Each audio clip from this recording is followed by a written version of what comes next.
The commissar read the report twice, and then set it down with the particular deliberateness of a man controlling his response to something that offended his sense of how the world was organized. "Superstition," he said. "Peasant superstition from men who have never been in combat." The report in front of him had been filed by a platoon commander of the 163rd Rifle Division, a lieutenant named Oleg Semyonov who had graduated from the Leningrad Infantry School 18 months earlier with marks good enough to suggest a competent professional career. Semyonov was not an uneducated man. He was not prone to mysticism. He had been a member of the Komsomol since he was 14 and had written his thesis on the material conditions of military effectiveness. He was the kind of officer the Soviet system produced when it was working correctly, rational, ideologically reliable, technically trained. His report described a night attack on his platoon's position outside Suomussalmi. It described attackers who moved through waist-deep snow without sound, who appeared and disappeared in the middle of a blizzard that had reduced visibility to 3 meters, who left no footprints that the surviving soldiers could find the following morning, who had, by Semyonov's account, killed 9 men in 4 minutes and vanished back into a storm that should have made movement impossible. His final line read, "I do not know how to classify what attacked us. It did not behave like soldiers."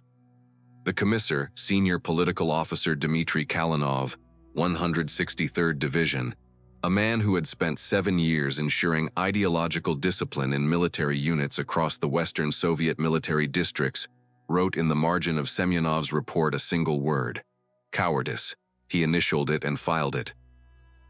6 weeks later, Kalinov would send his own report to the political directorate of the Leningrad military district. The report concerned the psychological state of the division's remaining personnel and the difficulty of maintaining combat effectiveness among men who had developed what he called, carefully, an irrational aversion to night operations and forest terrain. He documented cases of soldiers refusing orders, of men who could not be made to stand sentry duty in exposed positions, of a collective behavioral deterioration that standard political instruction was failing to address. In the final paragraph, attempting to explain the origin of this deterioration to his superiors, he wrote 7 words that he had spent 6 weeks forbidding his soldiers to say aloud. "The men believe they are fighting something inhuman." He did not write it as superstition. He wrote it as a clinical observation. He wrote it the way a doctor describes a symptom he cannot yet diagnose, with the careful neutrality of a man who has run out of alternative explanations. He never used the words Belaya Smert in his report, but they were in the report regardless, between every line he wrote. This is a story about what happens when a military doctrine built on rational categories encounters something that the rational categories were not designed to hold. It is a story about the specific mechanism by which total environmental adaptation, soldiers so integrated into their terrain that they functioned as an expression of it rather than a presence within it, crossed a perceptual threshold in the minds of Soviet conscripts and became something that the word soldier no longer adequately described. It is not a supernatural story, but it is a story about how the supernatural is created, which is a different and more interesting thing. The men of the Red Army who crossed the Finnish border in late November and early December 1939 came from every corner of the Soviet Union, and that fact matters more than it initially appears. The mobilization that produced the invasion force drew heavily from the military districts of Ukraine, the Caucasus, the Central Asian republics, and the Western Russian steppe, regions whose winter, while cold by most standards, bore no meaningful resemblance to the Finnish winter waiting for them. Many of these men had never seen a boreal forest. Many had never experienced temperatures below -20 degrees Celsius. Some had never seen significant snowfall before the train that carried them north deposited them at staging areas near the Finnish border. They arrived with the standard Red Army winter uniform, with weapons that their training had made familiar, with a political education that had told them this campaign would be brief and victorious, and with absolutely no experiential framework for the environment they were about to enter. This is not a small thing. The human mind navigates the world through categories built from experience. When something new is encountered, the mind reaches for the closest available category and applies it. When no category fits, when the new thing is genuinely outside the range of everything the mind has previously processed. The mind does something that feels like recognition but is actually something more uncomfortable. It reaches for the oldest categories available, the ones that predate rational analysis, the ones that were built not from experience but from fear. The soldiers of the Red Army arrived in Finland with a rational military category for what they would face: the enemy, a defined force, on a defined front, with positions that could be identified, strength that could be assessed, and behavior that could be predicted within the established parameters of infantry combat. This was what their training had prepared them for. This was what their political education had told them to expect. The Finnish forest received them and began, systematically, to dismantle every component of that category. The first dismantling was spatial. The soldiers had been trained to think about the battlefield as having two sides, ours and theirs, separated by a zone of contact where the fighting happened. This is the most basic organizational structure of military thought, and it is so fundamental that most soldiers do not recognize it as an assumption. They experience it as the nature of war itself. You are here. The enemy is there. The space between you is contested. The space behind you is safe. In the Finnish forest, this structure failed within the first week. The sissy patrols that hit rear positions, that attacked supply columns 20 kilometers behind the front, that materialized at command posts in areas that had been cleared and secured.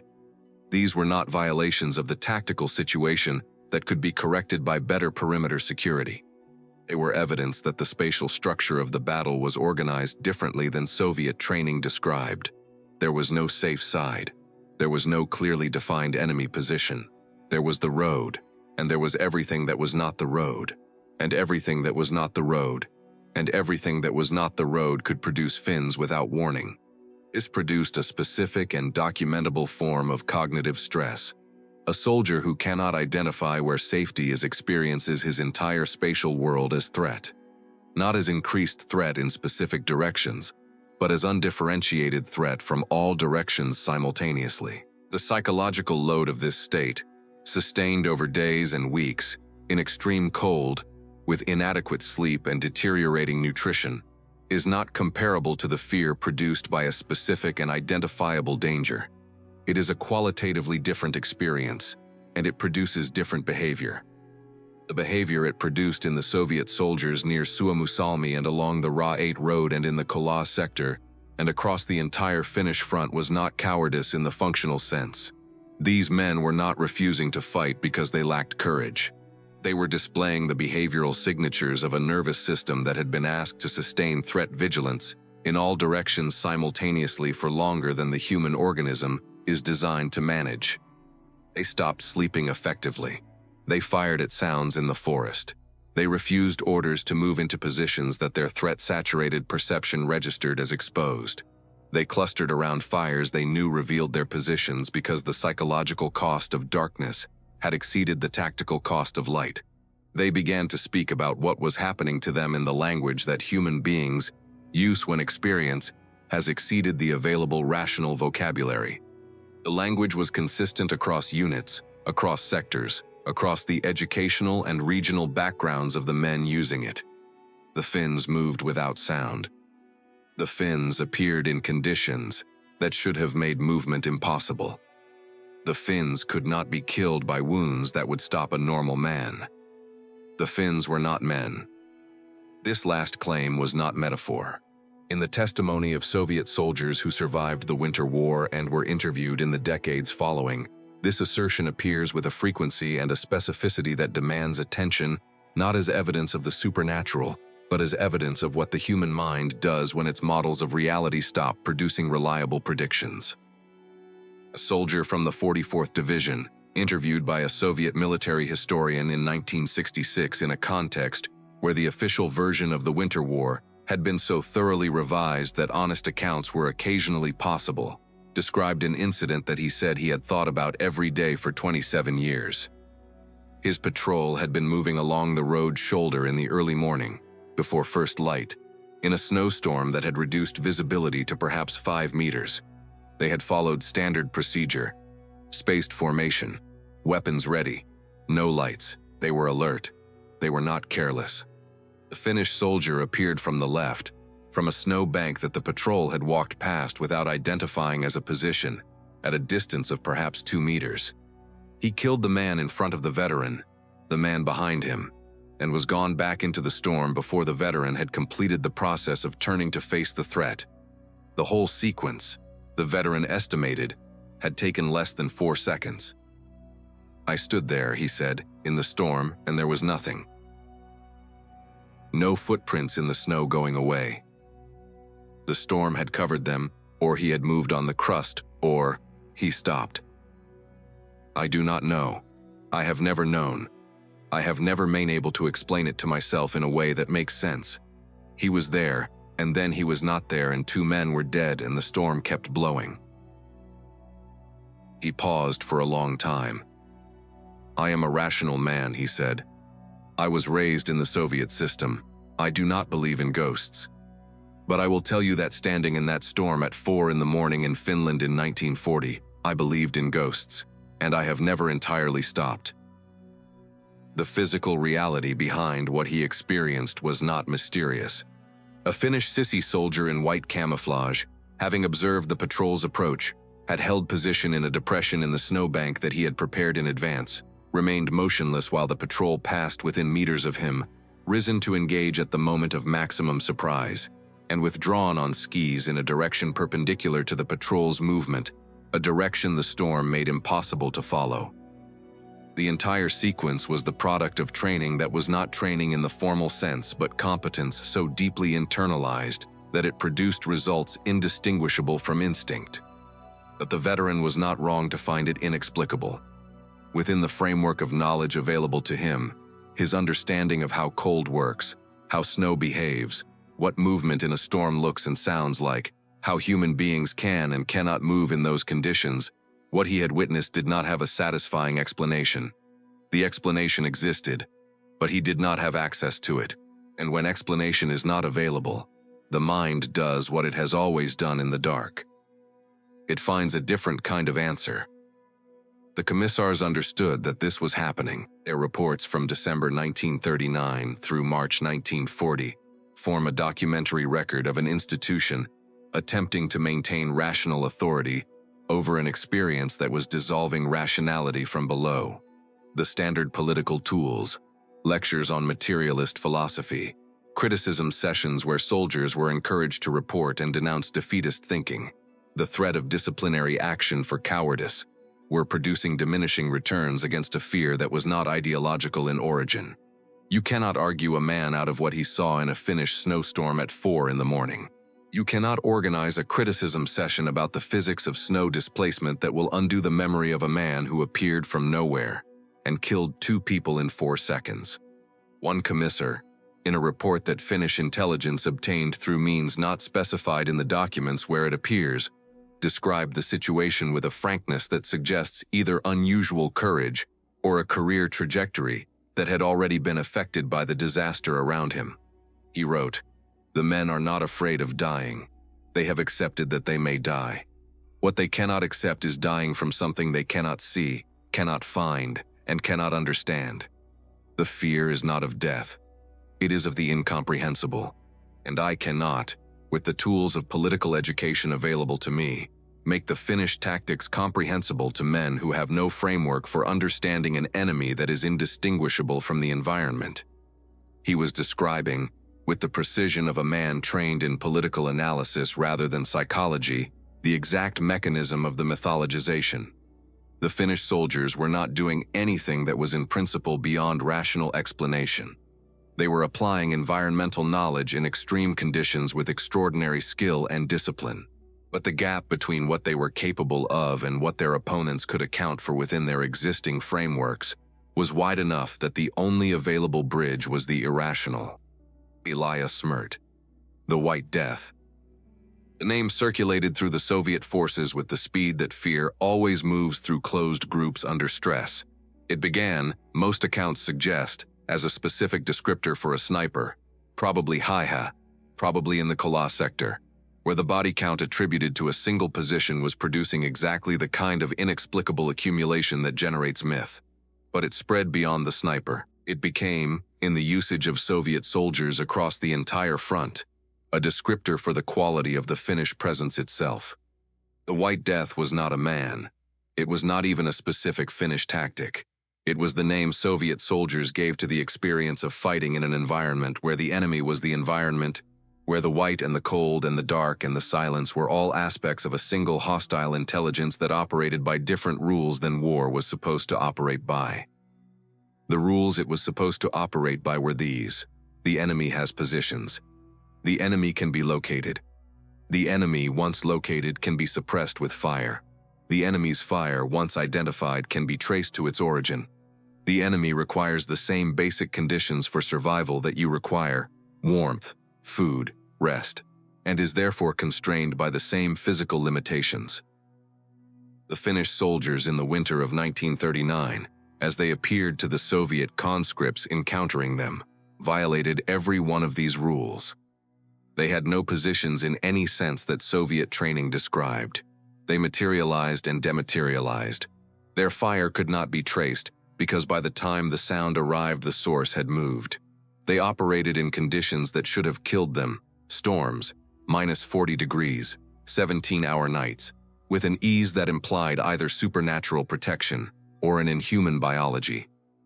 They did not seem to need the fires that Soviet soldiers could not survive without. They did not seem to feel the cold that was literally killing Soviet men where they stood. This last point requires dwelling on.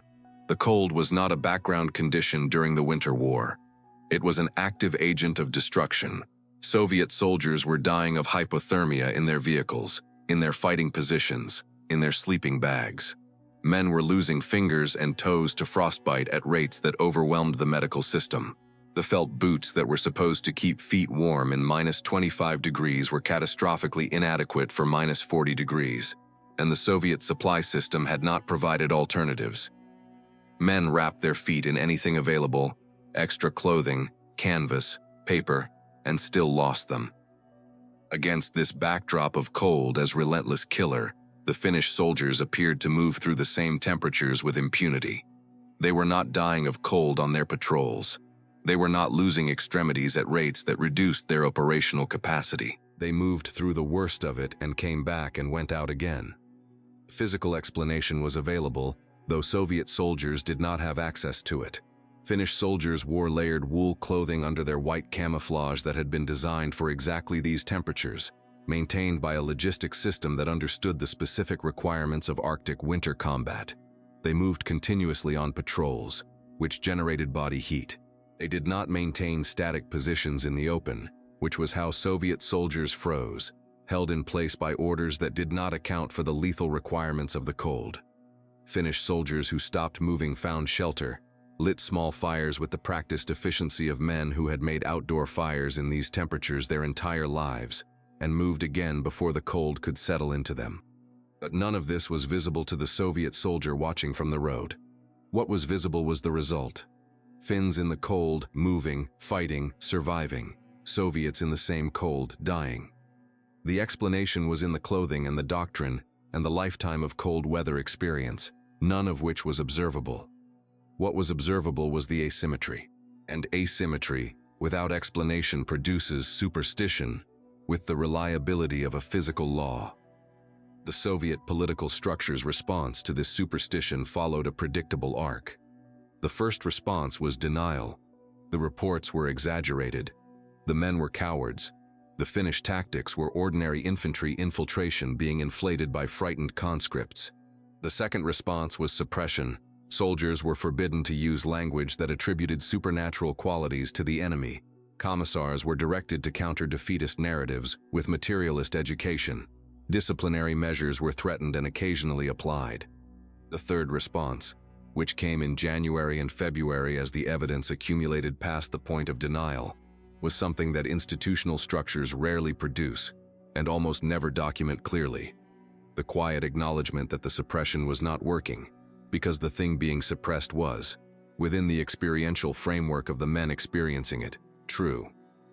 The Finns were not supernatural, but they were operating so far outside the parameters of what Soviet training described as possible that the practical difference, for a conscript at -40 degrees at 2 in the morning was negligible. There was a specific incident that appears in multiple Soviet accounts from the Suomussalmi Seltir, always with slight variations that suggest it was not a single event but a type of event, something that happened often enough in enough forms that the specific details blurred into a collective memory.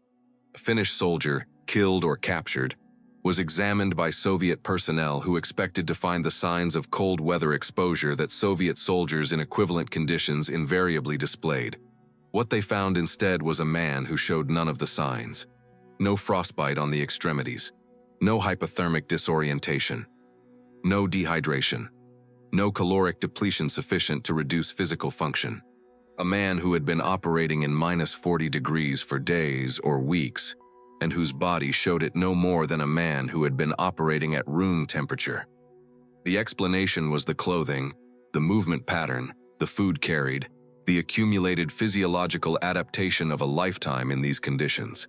The explanation was entirely physical and entirely available to anyone who understood what Finnish cold weather preparation involved. The Soviet soldiers examining him did not have that understanding.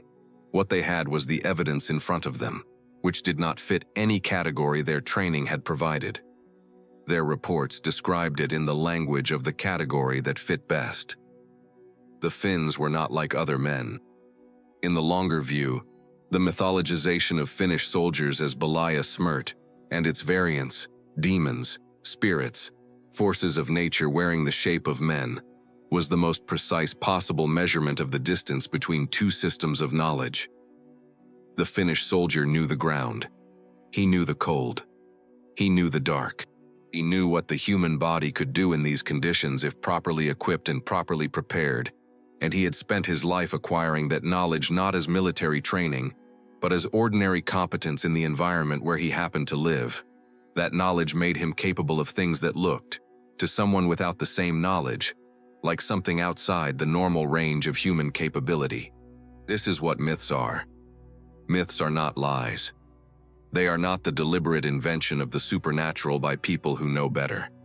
They are the accurate recording of a gap between what was witnessed and what the witness had the framework to explain. When the gap is large enough, when what was witnessed is far enough outside the available explanatory categories, the mind reaches for the category that can hold it, and in every human culture, in every period of history, the category that holds what cannot otherwise be explained is the same one. The Finnish soldiers in the winter of 1939 were not supernatural. They were competent. They were adapted. They were at home in a place that was killing their enemies. That was all. That was enough. The distance between total competence in an extreme environment and the supernatural, as experienced by someone without that competence encountering it in that environment, is zero.